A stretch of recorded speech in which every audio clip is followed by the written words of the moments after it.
إخواني أخواتي، سلام الله عليكم. أفادت السلطات المغربية نقلا عن وزارة الداخلية أن حصيلة الزلزال المدمر الذي ضرب عدة مدن مغربية خاصة منطقة الحوز، وهي الهزة التي كان مركزها في منطقة إيغيل، قد ارتفعت إلى ما يزيد عن 820 وفاة و672 إصابة، من بينها 205 إصابات خطيرة، وذلك حسب حصيلة محينة لوزارة الداخلية إلى حدود الساعة 10 من صباح اليوم السبت 9 من شتنبر. وأفادت وزارة الداخلية في بلاغ لها أنه تم تسجيل 394 وفاة بإقليم الحوز، و271 وفاة بإقليم تارودانت، و91 بإقليم شيشاوة، و31 بإقليم ورزازات، ثم 13 وفاة بعمالة مراكش، إضافة إلى 11 وفاة بإقليم أزيلال، و5 وفيات بعمالة أكادير، و3 بالدار البيضاء الكبرى، وحالة وفاة واحدة بإقليم اليوسفية. هذا وتواصل القوات المسلحة الملكية والسلطات المحلية والمصالح الأمنية والوقاية المدنية بكافة العمالات والأقاليم المعنية بهذه الهزة تجندها وتسخيرها لجميع الوسائل والإمكانيات المتوفرة من أجل التدخل وتقديم المساعدات اللازمة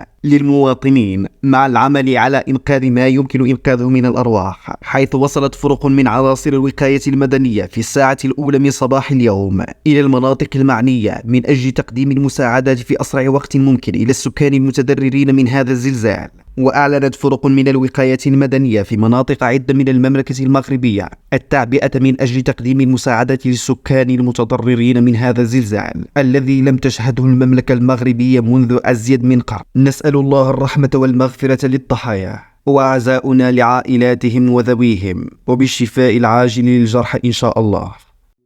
خوتي العزاز، ما تنساو دعمنا باللايكات، وإلا كنتم مازال ما مشاركينش في القناة فسأكون سعيد جدا باشتراككم معنا باش نقدروا نوصلوا بهذه القناة المغربية 100% للمستوى اللي بغينا. خليناكم على خير.